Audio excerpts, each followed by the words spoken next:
တိုင်းသားတွေအနေနဲ့တဲ့ဖြစ်နိုင်တာကိုပြောဖို့လိုပြီးတော့မဖြစ်နိုင်တာတွေကိုရှောင်မလုပ်ဖို့နဲ့နိုင်ငံကိုဒုက္ခရောက်အောင်မလုပ်ဖို့ဆိုပြီးတော့မင်းအောင်လှိုင်ကဒီနေ့နေပြည်တော်မှာကျင်းပတဲ့ NCA တနိုင်ငံလုံးအဖြစ်ကရစရေး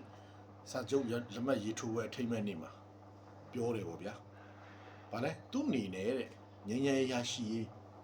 နော်ဖက်ဒရယ်ပြည်ထောင်စုပေါ်ထွန်းရေးအတွက်တိုင်းသားလက်နက်ကိုင်တွေကိုဖိတ်ခေါ်တယ်ဖိတ်ခေါ်ပြီးတော့လာမဲ့ပြည်ထောင်စုလွှတ်တော်မှာဒီတိုင်းသားရေးရကိစ္စတွေကို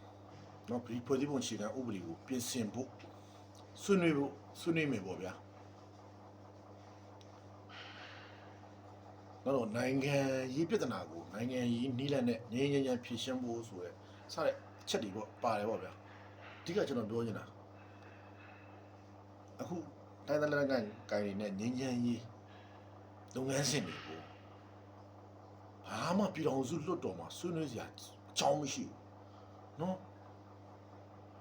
ဒီကမင်းတို့တက်မတော်ကစိတ်ရင်းစေတနာရှိတယ်တိုင်းသားတွေပေါ်မှာရှိတယ်ဆိုရင်လာတိုင်းသားတွေလာဆွေးနွေးမယ်ဘယ်ချက်တွေဘ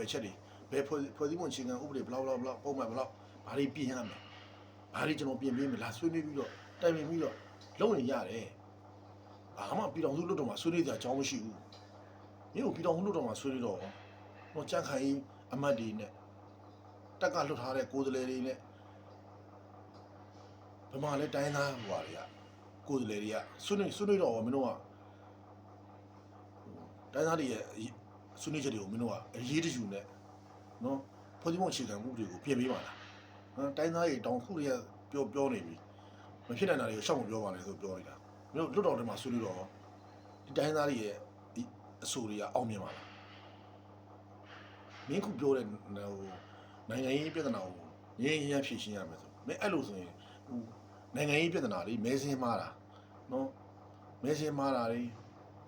နိုင်ငံရေးပြဿနာမဟုတ်ဘူးလားနိုင်ငံရေးနည်းနဲ့မဖြေရှင်းမနဲ့မင်းစောက်အာနာကောက်သိမ်းလိုက်တာလေလက်နက်အားကိုးတယ်ဘာဟုတ်ခုမှလာပြီးတော့နိုင်ငံရေးပြဿနာကိုနိုင်ငံရေးနည်းနဲ့မင်းဖြေရှင်းရမယ်လို့ပြောထားတယ်ဟမ်မင်းတို့အခု NCA စာချုပ်ထဲမှာလည်းအခန်း9မှာပါတယ်နိုင်ငံရေးအာမခံချက်တယ်နော်မင်းတို့စာထဲမှာလာပါတာလက်တွေ့မှာကောင်းတယ်ပေါ်တော့ခုမှမရှိဘူးမင်းတို့အဲ့စာတွေရောရေးပြီးတော့ထုတ်ပြီးတော့ဖတ်ရလားနော်မင်းတို့အဲ့အခန်း9မှာပါပြီးသားနိုင်ငံရေးပြဿနာကိုနိုင်ငံရေးနည်းလမ်းနဲ့ငြင်းဖြေရှင်းကြဖို့ဆိုပြီးတော့သဘောတူညီရပါတယ်ဒါပေမဲ့မင်းတို့စစ်အုပ်စုကအဲ့ဒီဟာတွေဖတ်လည်းဖတ်မှာမဟုတ်ဘူးစိတ်လည်းဝင်စားမှာမဟုတ်ဘူးနော်အဲ့ဒါတွေဖင်ကြီးတွေရှောက်ပြောနေတယ်နော်မင်းလွတ်တော်မရှိတော့မှမင်းတယောက်တည်းနော်ဥပဒေတွေအမျိုးမျိုးထုတ်နေတာအခုတကယ်ငြိမ်းချမ်းရေးလိုချင်တယ်ဆိုရင်နော်မင်းဖိတ်ခေါ်ပြီးတော့တိုင်းသားတွေနဲ့ကြေလဲဆွေးနွေးပြီးတော့သူတို့လိုချင်တာကိုပြင်ပေးလိုက်နော်မြန်မာနိုင်ငံကြီးကအားလုံးပြည်တော်စုမြန်မာနိုင်ငံကွာနော်မြန်မာလူမျိုးတစ်မျိုးတည်းဖွဲ့စည်းထားတာမဟုတ်ဘူးတိုင်းသားတွေနဲ့ဘောင်းဆက်ပြီးဖွဲ့စည်းထားတဲ့ပြည်တော်စုနော်တိုင်းသားတွေရဲ့တောင်းဆိုတဲ့အရေးတွေကိုလည်းယူဆရမယ်